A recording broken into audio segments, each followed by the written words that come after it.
Aujourd'hui, nous allons voir le nouveau service de chez Infomaniac, le Kubernetes as a Service. Bien un service que j'attendais depuis très longtemps pour tous les projets personnels extra travail, car il va permettre de gagner un temps vraiment précieux sur le déploiement d'applications et de l'utilisation de Kubernetes sans trop passer des heures à configurer les nodes et les pods, etc. Pour cette vidéo, l'architecture que nous allons voir, c'est une architecture plutôt classique. Donc en fait, nous allons déployer une application avec plusieurs pods qui seront sur plusieurs nœuds, un nœud qui est une machine, relier tout ça à un service qui va faire la redirection des requêtes sur l'un des pods et ensuite exposer directement via un ingress pour accéder à notre application avec un URL.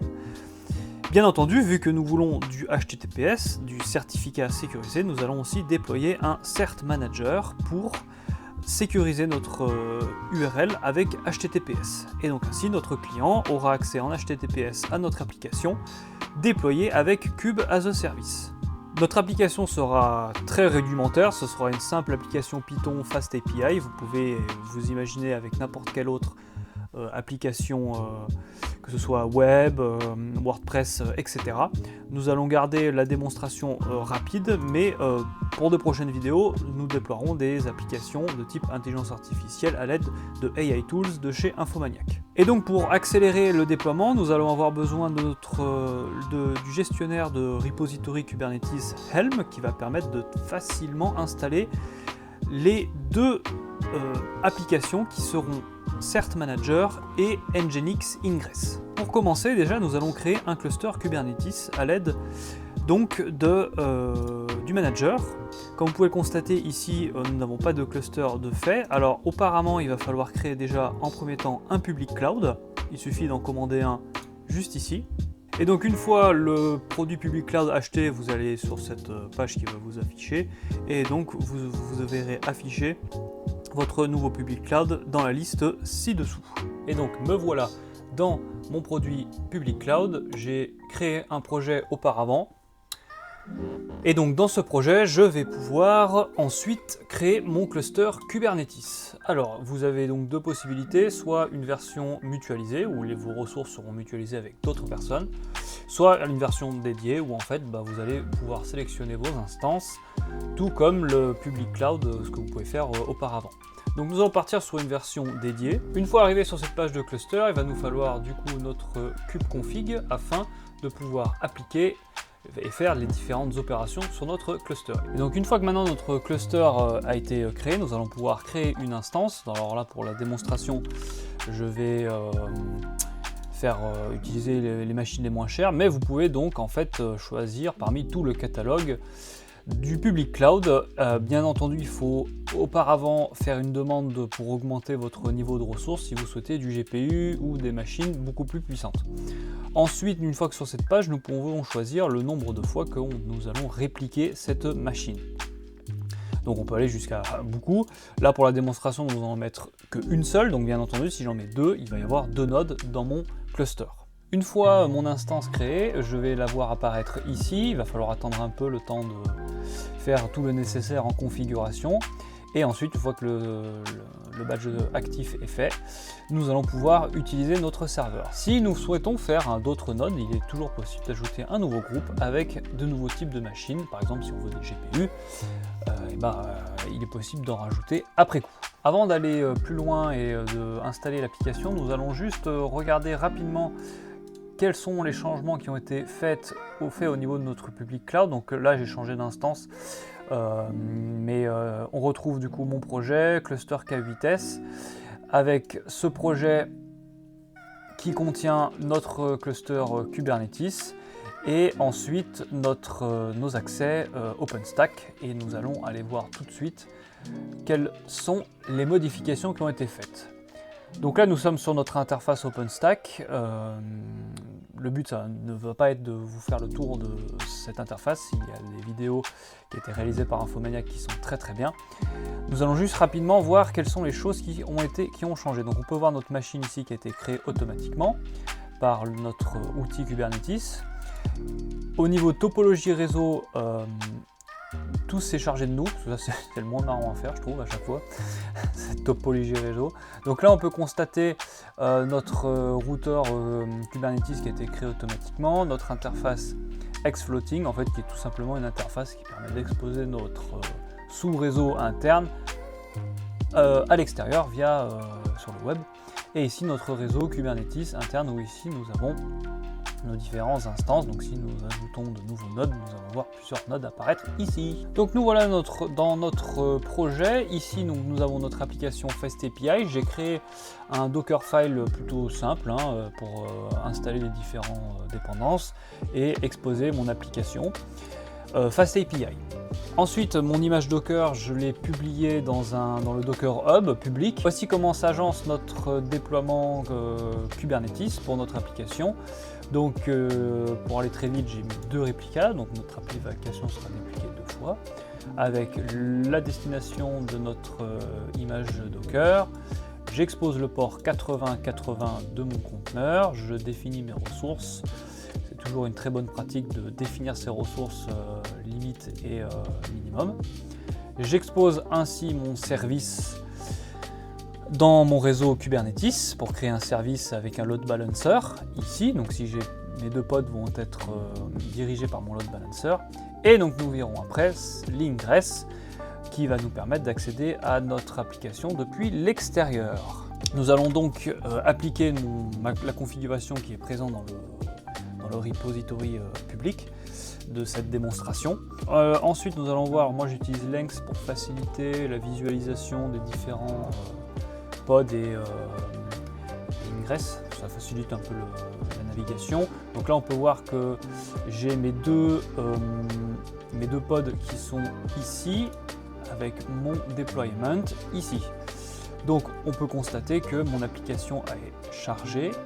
Si je vais dans mon network avec les services, ici j'ai bien mon FastAPI service et je peux même, si j'ai envie, faire un petit port forwarding afin d'accéder à mon application en local. Donc on peut voir ici que j'ai mon Hello World qui est retourné. Mon application fonctionne. Donc ça c'est un premier test avant de voir pour voir si tout fonctionne. Maintenant nous allons installer notre ingress Nginx, donc Nginx qui va nous permettre d'exposer notre application directement depuis l'extérieur. En fait c'est Nginx derrière, il va tout simplement faire rôle de proxy entre guillemets, de faire le lien entre donc, le nom de domaine qui va pointer sur l'adresse IP de notre cluster et ensuite lui va s'occuper de rediriger la requête au bon endroit et au bon service. Avec Helm, ça va très très vite pour l'installation. Donc pour l'installation, je vais tout simplement suivre les instructions qui ont été exposées sur la documentation. Ici, j'ajoute le repository de Nginx Helm. On fait une update de notre répertoire Helm. Et ensuite, nous allons procéder à l'installation de notre Helm ici. Alors je l'ai déjà fait donc je ne vais pas le refaire. Les valeurs par défaut sont très très bien pour un usage en commun. Alors après je vous recommande bien entendu en fait de modifier les configurations de Nginx afin de l'adapter à vos besoins et à votre charge de votre application. Dans le tutoriel, dans la documentation, ils expliquent comment afficher les valeurs par défaut de notre Nginx. Et on peut voir que ça m'a généré un petit fichier out.yml et on peut voir ici qu'il y a énormément de choses à lire et à voir. Il y en a vraiment beaucoup. Alors dans le repository, je vous ai un peu affiché les configurations de base, notamment définir la limite des ressources, le nombre de réplicas, voilà, des choses assez classiques. Si on veut des métriques avec Prometheus, etc. Je ne vais pas aller plus loin dans les détails. Nous allons pour le moment juste utiliser la valeur par défaut. Une fois notre Nginx ingress déployé, donc on peut voir ici, donc je suis dans le namespace par défaut. On peut voir ici, nous avons donc nos 2 pods comme de tout à l'heure et notre pod de notre Nginx qui a démarré. Et bien entendu, dans les ingress class, donc ce qui va permettre lorsqu'on va créer la configuration ingress, et ben nous avons notre nouvelle classe qui a été créée qui va nous permettre d'exposer notre service. Donc si je refais un petit tour de notre ingress ici, vous pouvez le voir que au niveau de la configuration, J'ai donc défini mon ingress class Nginx, comme nous avons pu le voir tout à l'heure, le host que je souhaite diriger vers mon service, le nom du service, le port dans lequel mon service écoute, et ensuite nous verrons après pour l'HP HTTPS. Donc maintenant, ce qu'il va falloir faire, c'est que notre nom de domaine, il va falloir qu'il pointe sur notre cluster. Pour ce faire, nous allons automatiquement, Kubernetes, donc l'appli Kube as a Service d'Infomaniac, nous crée une IP externe qui va nous permettre en fait de faire pointer notre nom de domaine sur cette adresse IP externe. Je vais me rendre maintenant dans le nom de domaine que je souhaite relier à mon application Kubernetes. Donc nous allons aller dans les zones DNS et ici, comme vous pouvez le constater, j'ai créé un sous-domaine K8s qui a le record A pour pointer vers l'IP flottante qui a été créée par le cluster. Donc maintenant, mon ingress est déployé, j'ai une adresse publique afin de lier mon nom de domaine à celle-ci pour accéder à mon application. Mais ce qui nous manque, c'est un accès HTTPS afin de sécuriser la connexion entre mon application et le navigateur. Donc pour ce faire, nous allons utiliser Cert Manager, qui est un outil très facile et très pratique pour générer automatiquement les certificats SSL afin de protéger la connexion et d'avoir notre HTTPS. Comme pour Nginx, nous allons utiliser Helm pour faire l'installation de ce Cert Manager, que maintenant nous allons simplement suivre les instructions qui ont été évoquées sur Helm. Donc nous allons ajouter le repository Jetpack, refaire le Helm repo update.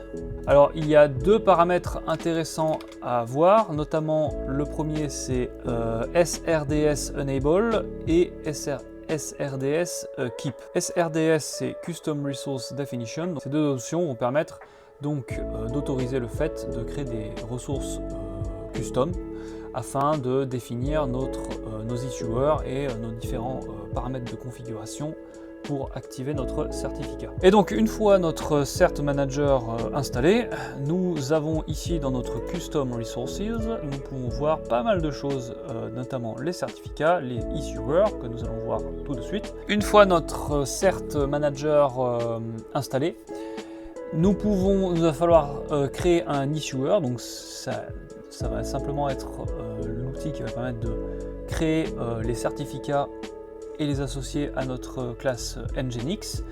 Alors, nous avons donc utilisé Let's Encrypt, qui est la méthode la plus simple et qui fonctionne très très bien. Il y a deux solutions, donc nous sommes passés directement en mode entre guillemets prod, mais Let's Encrypt nous permet de mettre des certificats donc de staging, de pré-prod pour faire des essais et des tests, car le rate limit, donc le nombre de certificats que l'on peut créer, est très strict sur Let's Encrypt, donc ça peut être important de faire une pré-prod dans un premier temps pour tester et ensuite après passer sur les certificats de production. La config que je vous ai fournie est déjà prod ready, et il suffit simplement de modifier votre email ici. Maintenant nous allons créer notre issuer qui doit être dans le même namespace de notre application, car c'est une action qui se réalise dans le namespace, pas en global du cluster. Donc juste vous assurer que vous soyez bien dans le même namespace que votre application FastAPI, et ensuite il suffit de faire un kubectl apply-f l'issuer en question. Une fois appliqué, nous le verrons apparaître dans notre namespace default. Il va falloir donc maintenant appliquer notre ingress. Donc les différentes options importantes, nous avons ici qui va permettre de définir quel issuer nous souhaitons exploiter. Ici la partie TLS qui va être donc la partie HTTPS pour sécuriser notre host Q8s alpitraining.sh. Le secret name est libre à vous, il ne faut pas créer un secret name au hasard, ça va être le nom du secret qui sera créé dans le cluster, comme vous pouvez le voir ici. Donc dans Secrets, on peut voir qu'ici il m'a créé automatiquement un secret K8s alpi TLS. Nous avons déployé notre application et appliqué notre ingress ici avec le kubectl apply-f deployment.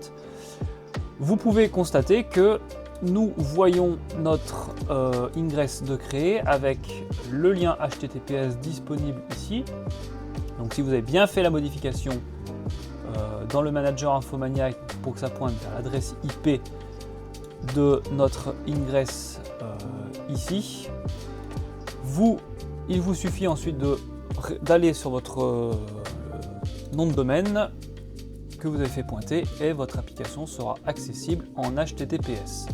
Et comme on peut le voir ici sur mon navigateur, le certificat a été signé par Let's Unscript avec sa durée de validité ici. Et donc nous avons déployé une application, une API simple avec le service Kubernetes de Infomaniac, créer un ingress, installer un certificat SSL et notre site est sécurisé et authentifié.